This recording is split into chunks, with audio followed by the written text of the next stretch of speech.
Hello and welcome to Future Self Dreaming. My name is Carlos Kukulkan.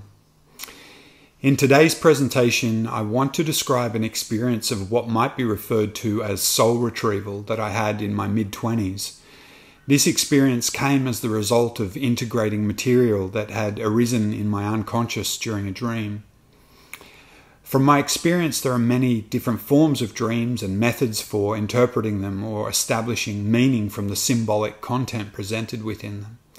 Over the years, rather than simply writing down dreams and consciously interpreting the content, the most effective technique for gaining benefit from dreams that I have found for myself personally is to wake whilst I have recall of the dream's content, yet stay in a liminal state in between unconscious sleep and waking consciousness, where I'm still emotionally associated to each image within the dreamscape. By staying in this in-between realm, a bridge between the unconscious and conscious mind is held open that can allow information within the dream to be experienced and integrated holistically rather than simply interpreted by the conscious waking mind at a later time when you are no longer emotionally associated. In describing the experience that I had, I firstly wanted to expand on a couple of psychological concepts that may assist in understanding the purpose of this presentation in terms of integrating split-off elements of ourselves, or soul retrieval. There are ideas in psychology that describe our personality as being a system made of many parts. One model of psychotherapy that incorporates this idea is called internal family systems. In my own practice with clients, I regularly use NLP techniques to assist people to develop a relationship with these parts and stay associated to them by developing a felt sense relationship that incorporates kinesthetic, auditory, visual, and emotional content. I'll return to this concept of parts integration later in this presentation and in future presentations. But firstly, I wanted to expand a little on Carl Jung's concept of the Anima and Animus in light of the dreaming experience that I am about to elaborate on.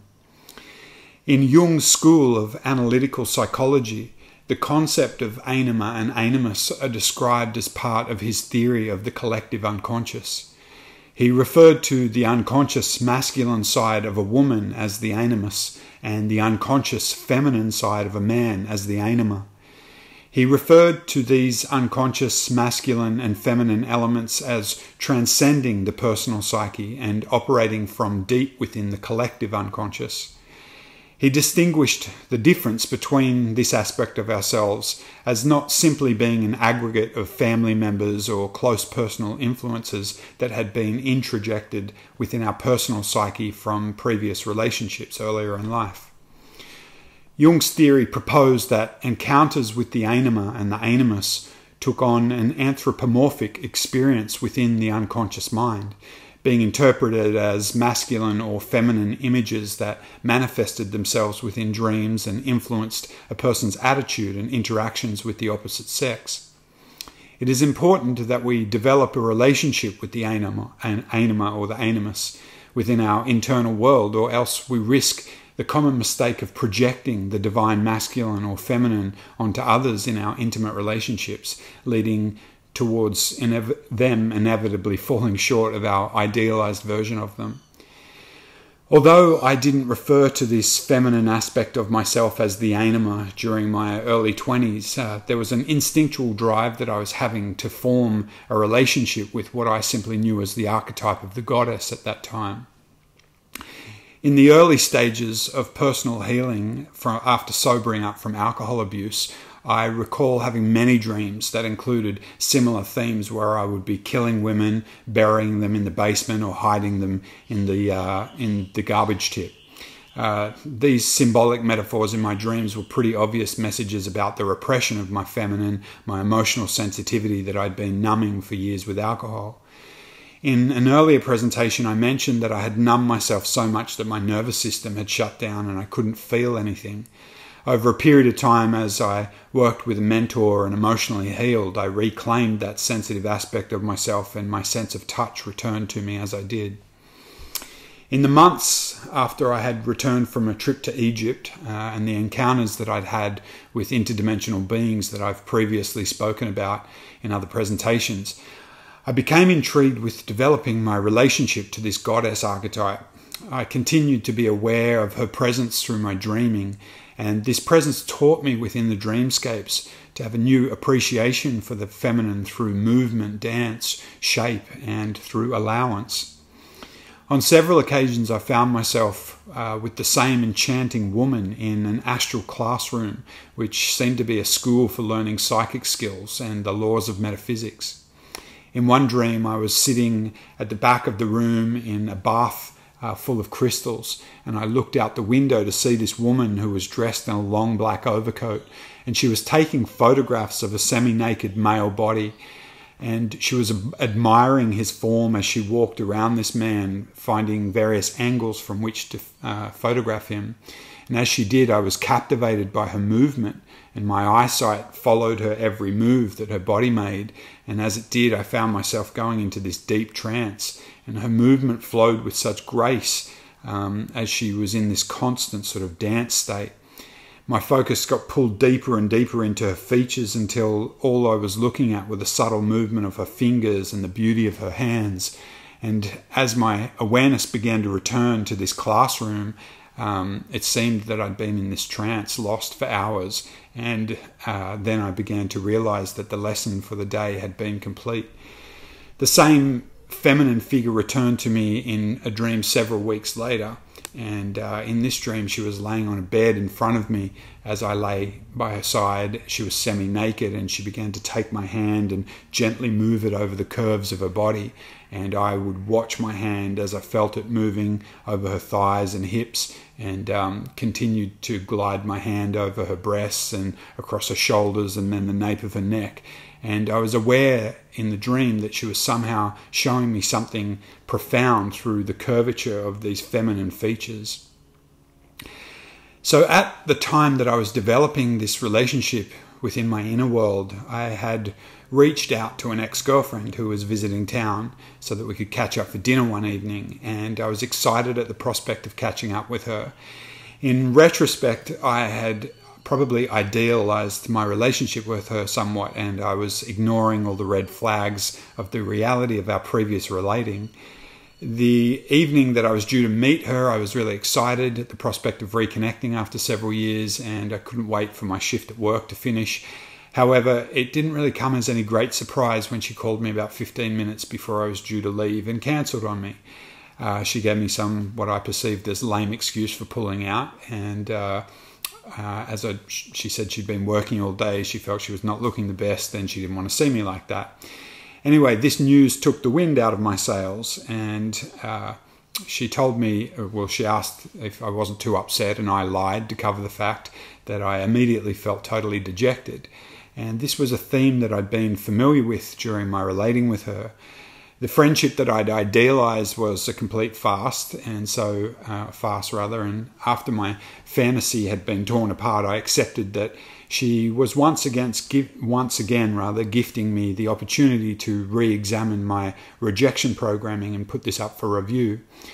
So the next couple of days I continued to feel quite deflated and energetically exhausted, and then one night I had another dream.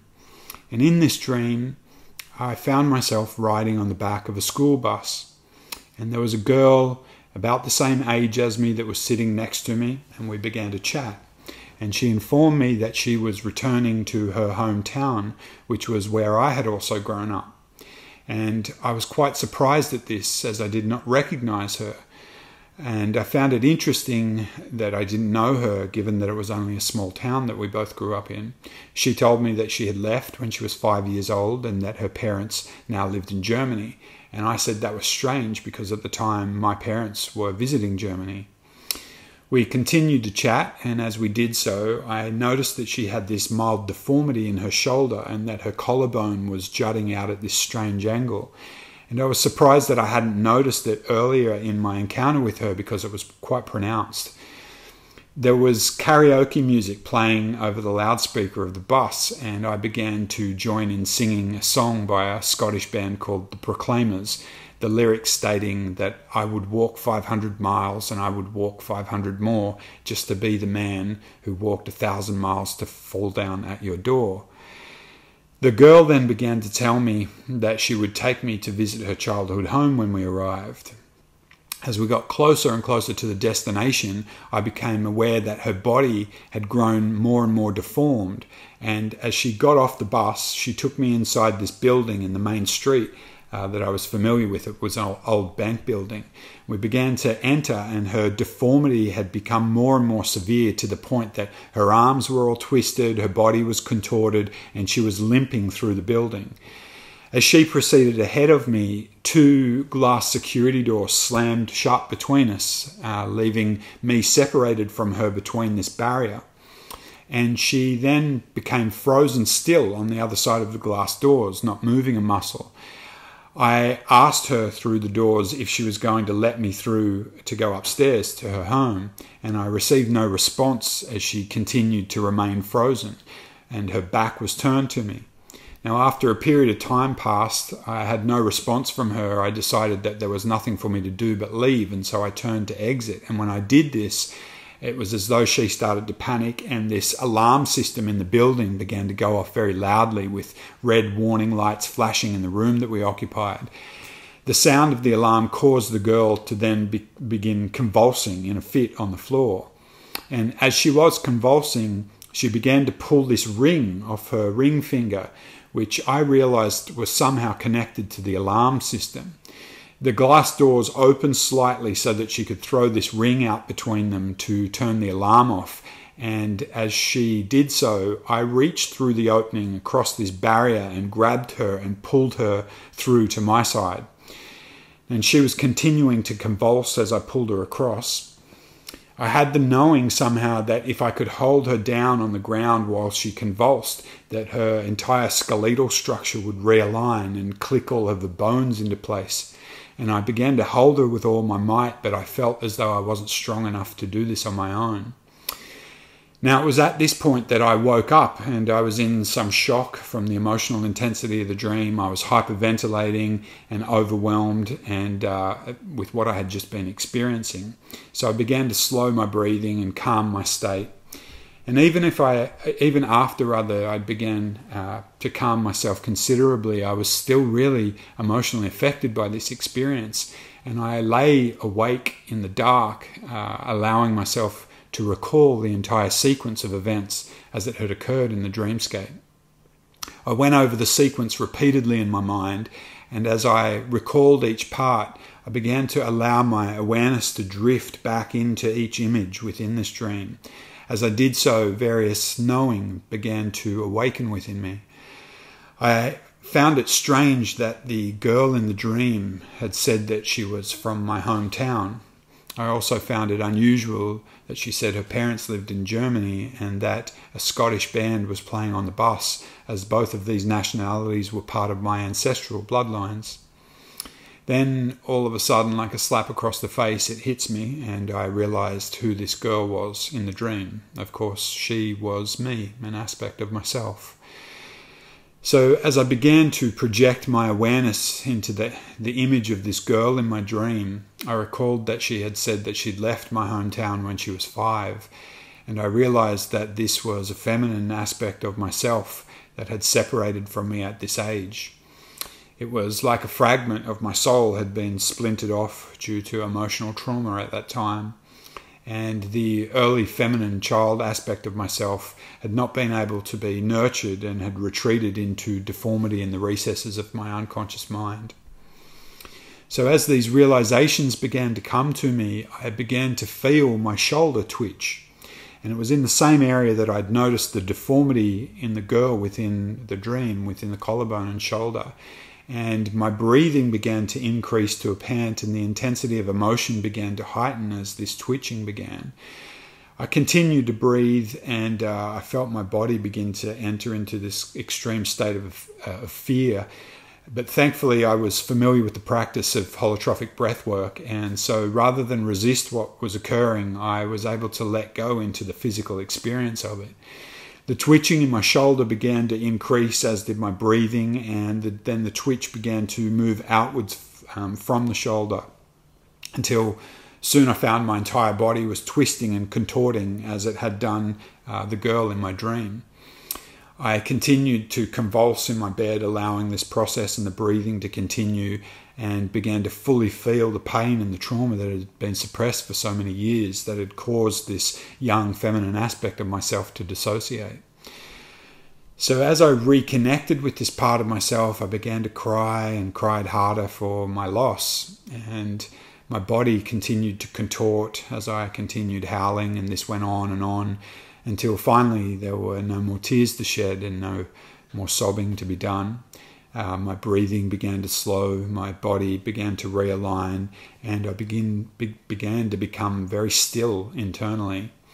And in that state of stillness, I was really thankful for the storm that had passed.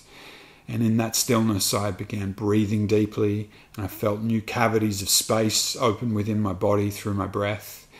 In that state of stillness, I began to feel alive and refreshed within my body in a new way.